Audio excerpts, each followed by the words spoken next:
Hi, my name is Dr. Ravishankar Rathod. I'm a dental surgeon, an implantologist. So, ఈరోజు మనం కొన్ని topics discuss చేసుకుందాం about dental issues and remedies for the dental issues. Primarily coming to first, మనం యూజువల్గా day to day లైఫ్లో మనం face చేసే major dental issue పుచ్చిపళ్ళు. సో పుచ్చిపళ్ళు ఇనిషియల్ స్టేజెస్లో మీరు ట్రీట్మెంట్ చేసుకుంటే కనుక it will be very easy treatment and very less expensive treatment. Like cement పెట్టుకోవడం కానీ, దానిలో కూడా సిమెంట్స్లో కూడా రకరకాల సిమెంట్స్ ఉంటాయి. ఇట్ విల్ బి రేంజ్ ఎంత అబౌట్ 800 నుంచి 3500 వరకు సిమెంటేషన్ రేంజ్ అనేది ఉంటుంది. అంటే depending upon the quality of the treatment, the material used, దాన్ని బట్టి బేస్ చేసుకొని సిమెంట్స్ అనేవి రేంజ్ ఉంటాయి. ఈ రేంజ్ కాకుండా ఇఫ్ పుచ్చు అనేది పెరిగిందనుకోండి, next what you have to do is root canal treatment. Root canal treatment వచ్చి it will be starting around about 3500 to 10,000 దాకా రేంజ్ ఉంటుంది. వీటితో పాటు ఒకసారి రూట్ కెనాల్ ట్రీట్మెంట్ చేసుకుంటే వాటికి కంపల్సరీ క్యాప్ వేసుకోవాలి. రూట్ కెనాల్ ట్రీట్మెంట్ క్యాప్ వేసుకోవాలి అనుకుంటే ప్రతిసారి రూట్ కెనాల్ అవసరం లేదు. రూట్ కెనాల్ చేస్తే ఖచ్చితంగా క్యాప్ వేసుకోవాలి.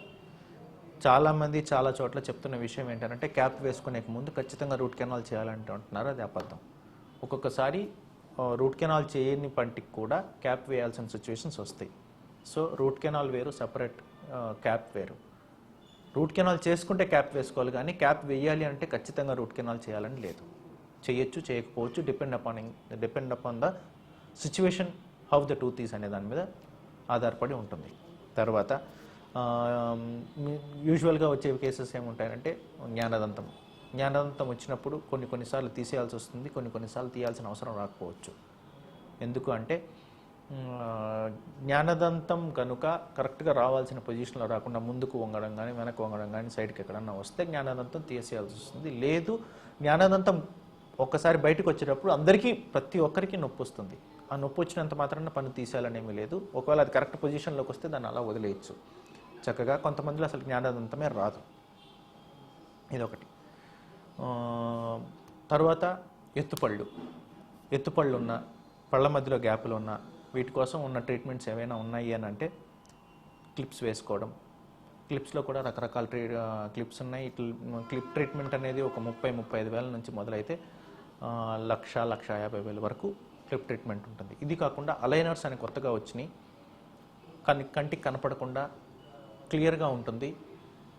మీకు మీరు రోజు ట్రీట్మెంట్ చేసుకోవచ్చు, మీకు మీరు పెట్టుకోవడం, తీసుకోవడం చేసుకోవచ్చు. అవి వేసుకుని ఫోటోషూట్లకు కానీ మీ పని మీరు చేసుకోవచ్చు, చక్కగా తినొచ్చు. బయటికి 90%, 95% కనపడదు. అలాంటివి అలైనర్స్. ఈ అలైనర్స్ రేంజ్ స్టార్ట్ అవ్వడమే అరౌండ్ అబౌట్ 1,50,000 దగ్గర నుంచి స్టార్ట్ అయితే 3 lakhs వరకు ఉంటుంది. డిపెండింగ్ అపాన్ ది కంపెనీ, మళ్ళీ same material, clinic, everything depends. ప్రతి దాని మీద డిపెండ్ అయ్యి రేంజ్ అనేది ఉంటుంది. అన్ని చోట్ల ఒక కాస్ట్ ఉండదు. ఈ ట్రీట్మెంట్సే కాకుండా ఎస్థెటిక్ కేసెస్ వస్తారు. అంటే అందంగా అవ్వాలి మా స్మైల్. మన క్లినిక్లో చాలా చేస్తున్నాం. ఇప్పుడు నేను being artist have done many cases. చాలామంది ఆర్టిస్టులకు చేశాను స్మైల్ డిజైనింగ్ కేసెస్. అంటే నా స్మైల్ బాగోలేదండి, పళ్ళన్నీ కరెక్ట్గానే ఉన్నాయి కానీ నా స్మైల్ మారాలి అనుకుంటున్నాను, రకరకాల రీజన్స్తో వాటికి స్మైల్ డిజైనింగ్ అనేది చేస్తాం. అది సిమెంట్ పెట్టైనా చేయొచ్చు. వెనీర్స్ అని వస్తాయి. వెనీర్స్ అని అంటే కేవలం పై పన్ను ముందర పక్క మాత్రమే ఒక చిన్నపాటి పొర తగ్గించి ఒక లేయర్ లాగా యాడ్ చేస్తాం. That is called veneers. Smile designing, smile changing, aesthetic cases అన్నీ కూడా ఎక్స్పెన్సివ్ ట్రీట్మెంట్సే ఉంటాయి యూజువల్గా. ఎందుకు అని అంటే there will be a lot of work in doing those teeth. So ఆ ప్రాసెస్లో ఖర్చు ఖచ్చితంగా ఎక్కువ ఉంటుంది. ఒక స్మైల్ డిజైనింగ్ కేస్ చేయాలంటే doctor should be very precise in doing that cases. ఎంత స్కిల్ఫుల్గా చేస్తే స్మైల్ అనేది అంత అందంగా వస్తుంది. ఈ విధంగా కంపేర్ చేసుకుంటే వెనీర్స్ అనేటివి ఎక్స్పెన్సివ్గానే ఉంటుంది. We have done many veneer cases which come at is a very good జోన్లో ఉన్నవి, చాలా అందంగా వచ్చినవి చాలా ఉన్నాయి. దీని తర్వాత బ్రేసెస్ కాకుండా we have discussed about caries, impaction, braces. Next coming to implants. Implants, I'm specialized in implants.